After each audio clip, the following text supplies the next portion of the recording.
O yan, ano nga yung breaking news? Ito, naku, grabe oh. Ito, sandali, pare, sandali. Dahil po sa napakalaking rallying ginanap o ginagawa ngayon kasalukuyan ng Iglesia ni Cristo, mga kababayan, meron pa roon sa EDSA People Power Monument, napakarami rin tao ron, naaabutin po ng milyon, yung mga iglesia milyon. Ano, kanina lang po, mga kababayan, may lumabas na balita. Hindi gawa-gawa ito ng tropang yugyog. Balita ho talaga totoo. Siya nga pala, kami na ngayon itong tropang yugyog. Ito yung katapat ng Bisdaqueros. Joke lang, sa totoo. Ito po, may sumisibat na, partner. Sumibat? Sumibat! Oo, eto, sige, basahin mo. Gagawin nyo. Ayan, mga kababayan, kakapasok pa lang po ang konfirmasyon galing sa Abante News Online. Oh. Posible di naman nung magbago muli ang mukha ng kabinete ni Pangulo Ferdinand Marcos. Oh. Sa napapabalitang pagsibat ng Executive Secretary Lucas Bersamin. Wop, sandali. Ano sabi? Ulitin natin ha. Sumibat si... Pagpapalitang sumibat. Ayun. Pagsibat, hindi po inalis o hindi po sibat talaga. Sa napapabalitang pagsibat ni... Tumakas, ibig sabihin. Ayun, tumakas si Bersamin. Okay, tuloy.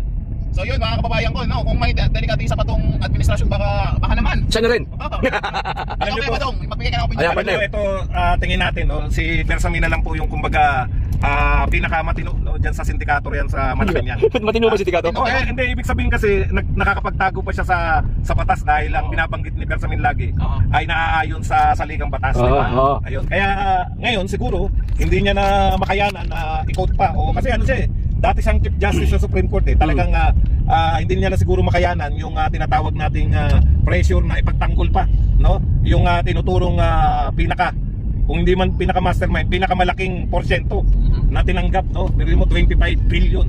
Yan, malamang nag-alabonoan na rin to na kaysa kumanta pa ay minabuti na lang na manahimik at tumakas. Sa pamamagitan ng ang pamamaraan ng kanya pananahimik, partner, mga tropang yugyog, yung pagsibat. Ito kasi ito APL. medyo lalawakan lang natin, mga kababayan, itong salitang sibat, no? Bakit na ilabas po ng isang mainstream media o isang tabloid, mga kababayan, na kumakalat na sa social media na di umano'y etong pagsibat umano ni Bersamin. Bakit po napabalita yan? Bakit po nagamit yung salitang pagsibat? Kasi, no, maaaring ang senaryo ho, mga kababayan, ganito. O, sa kabila po ng ito opinion na natin to, hindi tayo paparatang pwedeng totoo, pwedeng hindi, no? Maaaring meron ng mga kumikilos ngayon, mga kababayan. Maaaring sinabi ni AFP Chief Browner na ang AFP kailanman ay hindi gagawa ng pagkilos na unconstitutional. Sabi niya, di ba? Mga partner, hindi daw sila, walang kudeta sa madaling salita. Oo, napakadaling sabihin noon, mga kababayan. At yun naman talaga ang dapat nang sabihin. Kasi siya nga po ang AFP pinakamataas sa sandatahang lakas. Ayan, ika nga, mga kababayan. Hindi kaya dahil sumipat si Bersamin dahil kinanta na rin siya sa Senado na tumatanggap? Hindi naman kasi wala pa namang Senado ngayon Hindi natin nakikita hindi natin meron, sinabi na siya. Yung may tumatanggap para sa kanya. Meron pala talaga? Kailan sinabi sa kahapon? Hindi, yung kay Bernardo. Kay Bernardo. Ayun. Kaya dahil doon, ayun lang, para sa akin lang yun. Tama, pwede rin yun. Pwede talaga kasi sindikato talaga yan. Oo, sindikato talaga sila magkakasabot. Naku, yan nga pa sinasabi. Hindi po, tatlong araw po ang rally ng INC, mga kababayan. Yan na. Yung pala. Kasi ilalim tayo ng Skyway kaya medyo nawawala tayo. Yung pala yun, meron pala kumanta kay Bersamin. Kaya dahil doon tayo? Maaari. Posible. Siyempre, dahil may kumanta na sa kanya, kinanta na siya. Ngayon, nagkaroon siya ng konting takot, natural yan bilang isang tao, no? Natural yan. Naisipan niya, takas na lang tayo, mahirap na baka mamaya. Ulit-ulit na si Kapi. Oo nga, hindi kasi may hinahanap ako, hindi ko makita. Hindi ko makita Una si Bunuan. Oo. Tapos ngayon, si Bersamin. Sino kaya sunod? Ay, alam ko ang sunod. Baka si Marcos na susunod yan. Hindi, tsaka yung pagtatapat ni Saldico, mukhang sila yung ayaw papalikin, di ba? Di ba kasi parang, sige, dyan na lang kayo, magtago na lang kayo dyan. Para pag narito kasi sila, baka mapilitan pa sila magtapat Di, meron pa susunod yan, alam ko Walang signal, di, pag nakawala tayo rito. Meron pa isang susunod kay Bersamin, alam niyo kung sino? Sino? Si Romualdez. Uy. Hindi pa dapat nakaban na yan. Kasi hindi makalabas ng bansa. Para sa akin tayo, no? Wala to.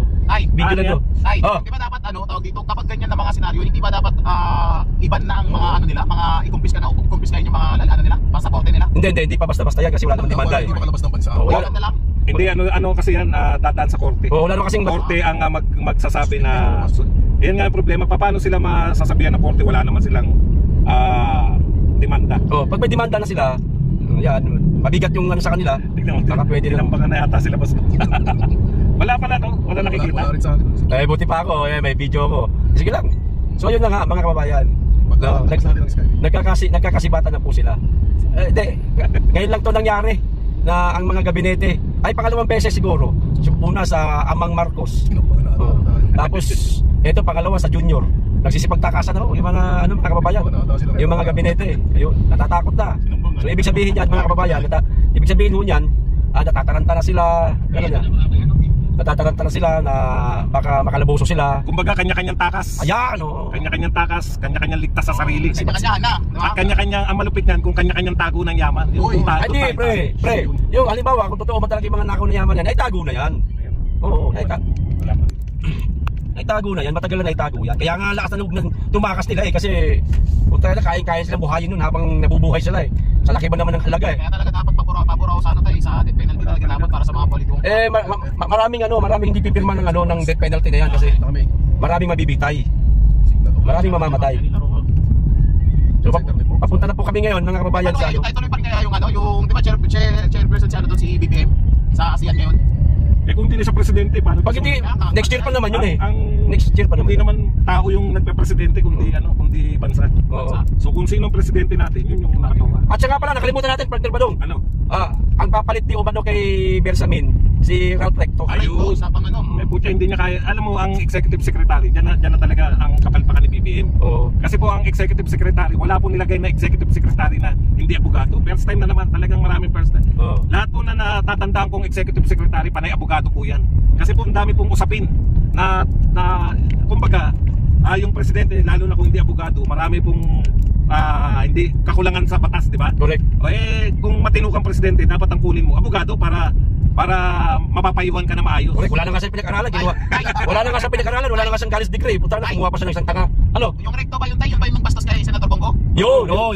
Di ba? Yan yung may squatter yun eh. Kaya nga eh. Yan yung mahilig magano. Yung recto yung nun eh. Wala na nga college degree daw, partner. Wala na nga college degree daw, sabi ni Madam Rowena Guanzon yung nakaupo, kumuha pa ng iuupo niyang wala ding alam. Yung magaling magplansya niya, partner. Ang meron lang naman si Recto, talaga yung asawa niya.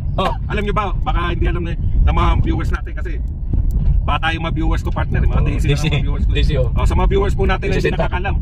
Unang takbo ni Recto, ang pangalan niya sa balota, Mr. Vilma Santos. Talaga? Partner, talaga para nakakatawa, di ba? Gamit na gamit Yun talaga ang pangalan niya, Mr. Vilma Santos. Oo, nilagay mo yun. Gamit na gamit Di ba, nagulat kayo? Talagang totoo yan. Alam po ng mga viewers natin na medyo oldies yan. Ganyan talaga yan. Wala talagang sariling ipinanalo yan. Tsaka yung Recto mismo, sikat talaga si Recto. Si Claro, yung lolo niya. Kita niyo naman, may sariling pangalan. May sariling kalye, di ba? Yung kalye Ascaraga. Yan po dati yung kalye Ascaraga. Na ngayon pinalit dahil sikat yung lolo niyan. Ang lolo po niyan, Makabayan. Totoong Makabayan. Kasabay nila Tanyada, yung tatay din ni Shell Jokno. Yun yung mga magkakatropa eh. Recto, Jokno, tsaka Tanyada. Mga matatanda yung mga lumaban yan sa martial law. Kita mo, hindi alam niya. Punya, nilabanan yung martial law. Tapos yung si Recto, hindi ko alam kung tatay ba niya o apo. Apo na siya. Wala na, tumakas na. Sino yung pogi na yan, boss? Punya, si Parak TV yan. Yan, pogi daw. Mga pogi rin sa likod. So yun lang muna. Tsaka Yun lang po muna mga kabayan. Nagbigay lang po kami ng update sa inyo kung ano na po nangyari. So unti-unti na pong nagsisipaglayasan. Nagsisipaglayasan na sila, sumisipat na sila. Okay, hanggang dito na po muna. Mag-ingat kayo lagi, tigit sa lahat. Mahalin natin ang Pilipinas. Woo! Bye-bye!